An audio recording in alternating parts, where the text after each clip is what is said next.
있는데 경술은 그냥 쇠인데 뭐 굳이 만약에 따진다라고 하면 이제 일간 대비 그렇죠?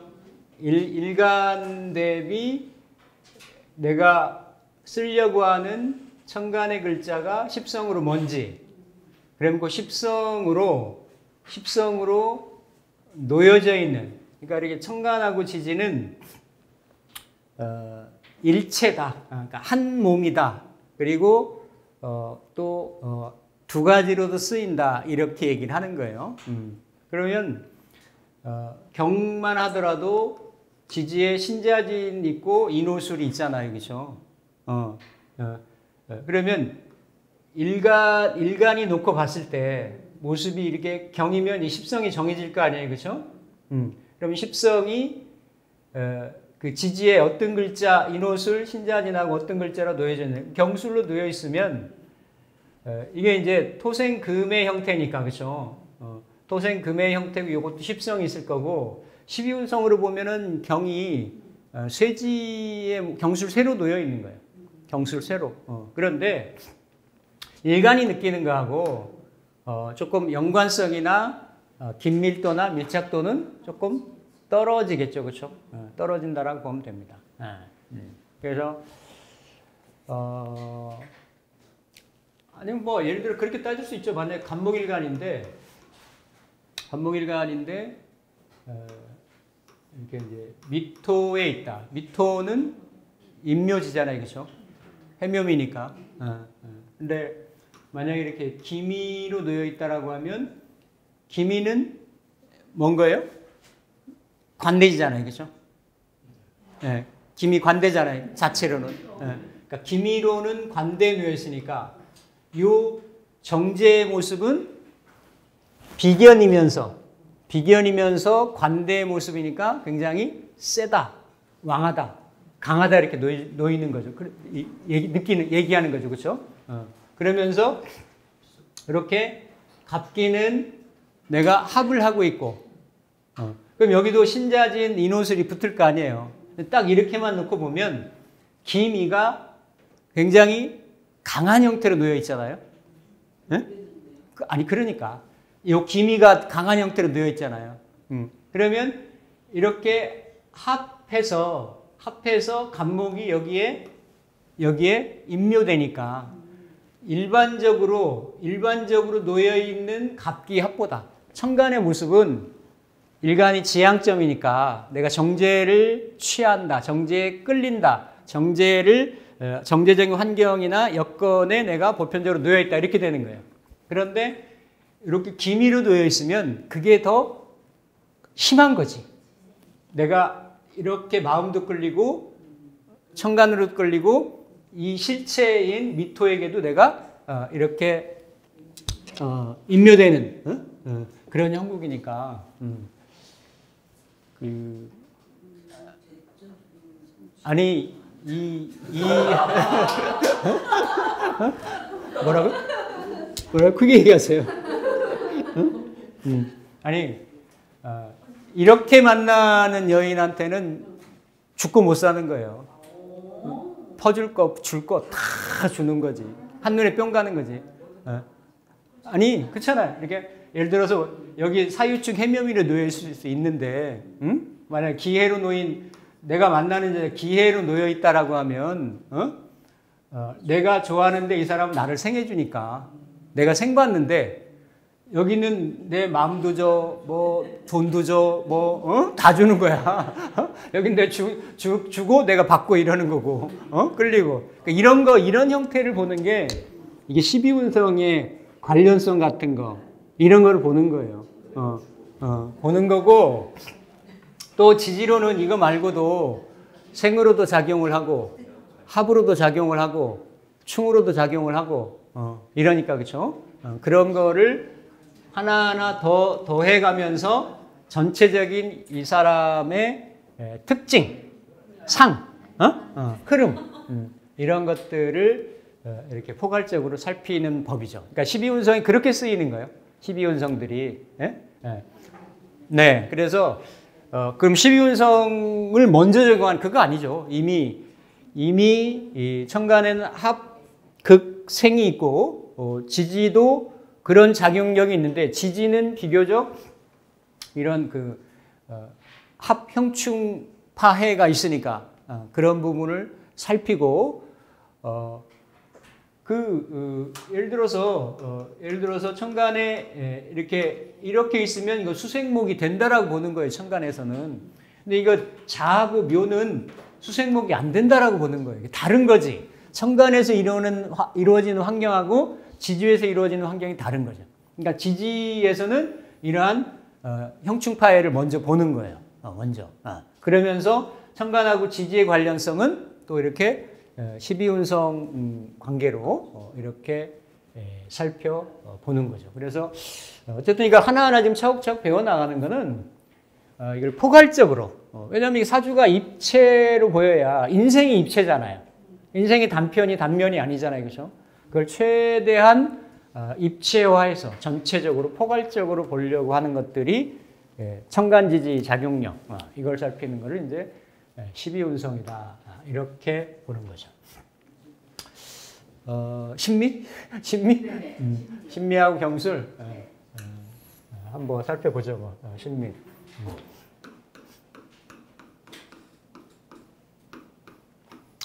신미가 되고 그렇죠? 이건 인성이 되는데 편인이죠, 그렇죠? 편인이 되고 항상 이렇게 지지의 토글자를 볼 때는 십성을 먼저 한번 살펴보시고 그렇죠?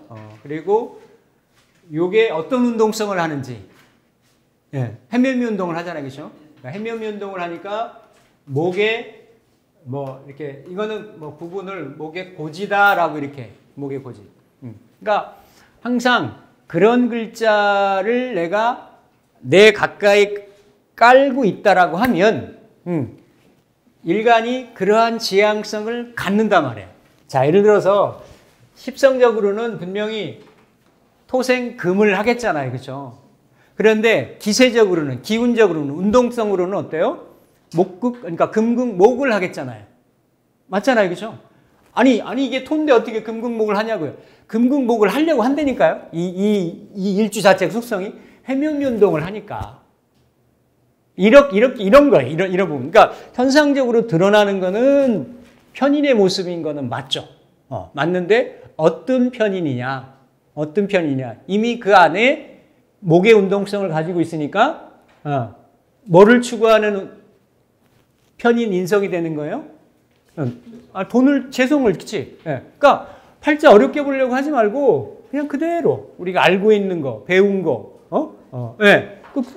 그렇게 설명하면 그 사람이 맞아요. 그렇게 행동한다니까.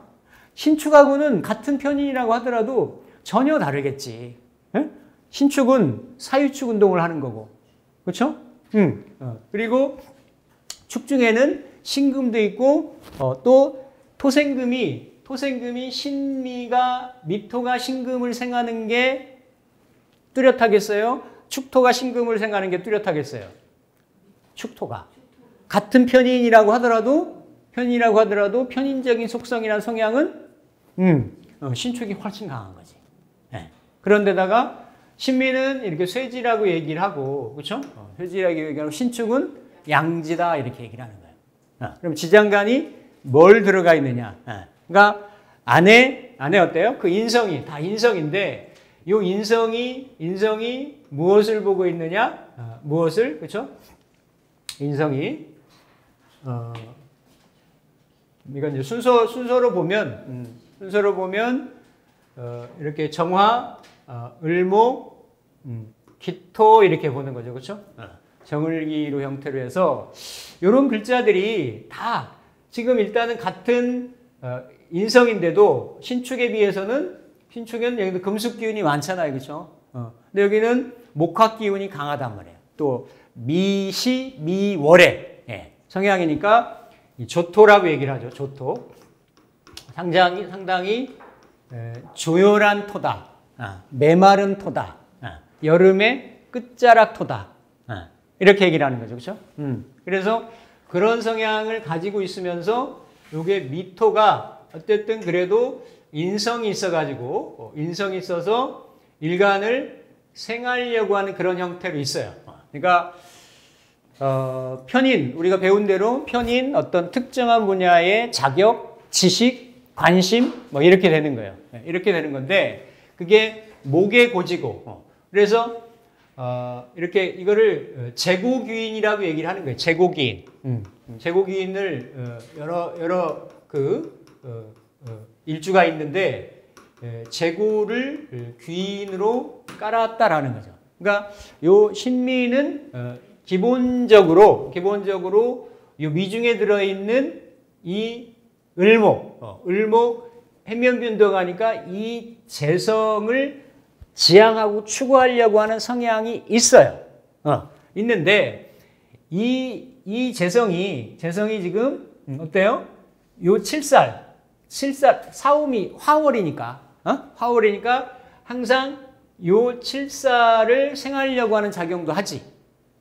그쵸? 그리고 이렇게 살인상생.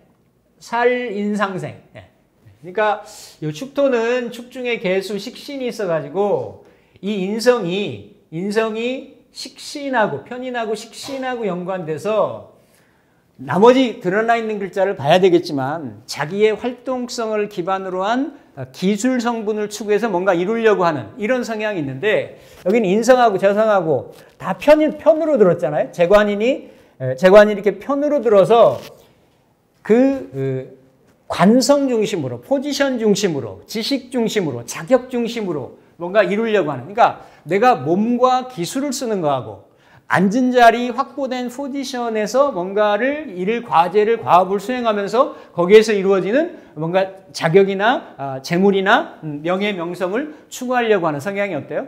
다르다라는 거지. 그렇죠? 그러면서 글자 자체가 신금은 가을 에너지고 결실 에너지고 이렇게 음의 에너지인데 이 미토가 조열하다 보니까 어때요? 신금을 은근히 그러니까 완전히 오화나 뭐 이렇게 사화같이 화기에 열기에 뚜렷한 작용은 아닌데 이미 그 화기를 다 쏟고 화기를 다 데펴가지고 어때요? 화기는 사후로 지난 자리인데 지금 막 불을 때 가지고 아궁이가 어때? 뜨거워. 뜨끈뜨끈한. 막 이렇게 이게 불길이 있는 형태는 아닌데 손을 대면 어때요? 막 뜨거운 거예요. 그러니까 그렇게 조열해 있는 메말라 있는 그러한 상태예요. 그러니까 그러한 상태로 이 미토가 신금을 생하는 형태가 되는 거지. 그러니까 신금은 본래 본연의 속성상 완성된 금이기 때문에 임수나 그렇죠? 그러니까 가장은 첫 번째는 임수를 만나가지고 자기 자신을 발현하고 드러내고 아니면 병화로 비춰지고 이런 거를 첫 번째로 원하는데 일단은 일지에 편인이 앉아서 편인은 모친 에너지겠잖아요, 그렇죠? 근데 그게 또 자격이고 공부인데 이게 아버지를 아버지라고 부르지 못하고 어머니가 생을 하는데 어머니의 생이 뜨끈뜨끈한 붓두만 갖고 이거 늦게 해야 되는데 이런 거를 그러니까 어머니의 생을 모친의 생을 자격의 생을 있는데도 일간 신금 입장에서 흡족하게 느끼지 않는 거야. 이거 약간 이율배반적인 성향이 있어요. 그러니까 생해주는 거를 내가 잘 못 느껴. 내가 누리고 있는 거를 충분하게 내가 흡수를 하거나 수용을 못하는 그런 상태예요. 그러한 형태. 그러니까 신금이 그래서 이게 백양이잖아. 하얀 양이란 말이에요. 그 하얀 양을 생각을 해보라고. 원래 고대에 천재를 지낼 때 제물로 썼던 게 흰 양이에요. 그만큼 순결의 상징인 거지. 순결하다는 거는 양이 보면 이렇게 온순해 보이겠죠, 그렇죠? 온순해 보여요. 근데 양의 이렇게 이 목동들이 양을 절대로 이렇게 앞에서 끌려고 하면 절대로 이렇게 안 끌려갑니다. 그러니까 그만큼 이게 고집이 세다 이거야. 그리고 양이 노는 데가 어디서 놀아요? 사냥 같은 경우 보면 막 절벽, 7분응선, 8분응선, 이런 데서. 그러니까 상당히 이렇게 순결하고 순백이고 희생의 이미지가 있어요. 그런데 유해 보이는데도 아주 그 속에 고집은 엄청스러운 고집이 있는 거야. 이게 쇠지의 모습을 가지고 있기 때문에 수용적이고 뭔가 이렇게 익은 듯하고 이렇게 왕하게 강하게 드러나지 않는 것 같아도 그 안에서는 신금이 가질 수 있는 그런 조열한 토 위에 올라 있기 때문에 그 예민함을 이렇게 더한 이런 형태. 그래서 상당히 까탈스럽다, 예민하다, 이런 성향을 가지고 있어요. 이런 것들을 우리가 볼 때 글자의 모습을 천간지지 그 12글자 중에 7글자를 현침의 글자라고 얘기를 해요. 그러니까 예민하고 예리하고 정밀하고 정교하고 이 사람 형태도 그렇고 행태도 그렇고 특징도 그렇고 기질도 그렇고 그래서 그런 거에 맞는 업상을 놓거나 분야를 놓거나 하면 잘할 수가 있지. 단 투박하거나 막 이렇게 와일드하거나 이런 쪽하고는 조금 덜 맞을 수가 있어요. 그러다 보니까 이렇게 천간지지로 같이 놓여지는 모습들이 있어요. 갑오, 신미, 갑신, 신묘, 뭐 이러한 일주는 어때요? 상당히 예민한 거예요. 상당히. 그리고 자기가 갖는 어떤 독특한 자기만의 개성, 특장점 이런 것들을 잘 발현을 하면 그게 곧 직업성이 되고 남과의 타자와의 어떤 이렇게 어떤 차별성이 될 수 있는 그러한 형태들이라는 거죠. 이 신미가 천간으로도 이렇게 현침을 이루고 지지로도 현침을 이뤘는데 요 글자의 모습들을 보면 나머지 7글자 중에서 요 2글자가 다 사방으로 이렇게 뻗쳐나가는 그런 글자예요. 밤송이, 철가시, 우리 철조망 이렇게 담장에 이렇게 걸어놓는 거 보면 막 뾰족뾰족한 이런 거 있잖아요, 그렇죠? 그러니까 그만큼 예민하기도 하고, 주변의 어떤 상황에 이렇게 촉각을, 그러니까 뭔가 이렇게 들판에 올라 있는 철탑 같은 거지. 우리가 이렇게 추수해 보면 철탑은 뭐예요? 전선을 연결해가지고 멀리 동력을 전달하는 그런 수단이란 말이에요, 그렇죠? 그러니까 그러한 형태. 그러니까 항상 일간신금이 다 그런 에너지가 있는데 그러한 예민하고 정밀하고 예리하고 순수하고 이런 성향들이 있기 때문에 뭔가 주변에 이러한 어떤 변화 변동이라도 이런 거에 항상 내가 거기에 민감하게 반응하려고 하는 그런 성향이 있어요. 그런 부분들이 이렇게 있고 반면에 이렇게 미라고 하는 내가 이렇게 예리하고 예민한데 미로 내가 쇠지를 가지고 있다라는 거는 미는 양과 음에서 양의 기에서 음의 질로 넘어가는 아주 예민한 경계에 있단 말이에요. 그러니까 사람이 감각이 예민한 거야. 현침의 글자, 말도 예민한 거야. 뾰족한 이렇게 그런 성향 글자를 넣어가지고, 그러니까 그러한 글자로 이러한 성향으로 뭘 본다? 맛을 본다라는 거예요. 맛을. 네, 맛을. 그러니까 요 일제 미자를 가진 사람들이 이렇게 그 맛을 추구하는, 맛을 분별하고 이렇게 구별해내는 그런 성향이 많아요. 요 미라고 하는 건 그대로 양이잖아요, 그렇죠? 양이고 요거는 금이니까 그 양에다가 쇠막대기를 이렇게 꽂으면 뭐가 돼요? 양꼬치.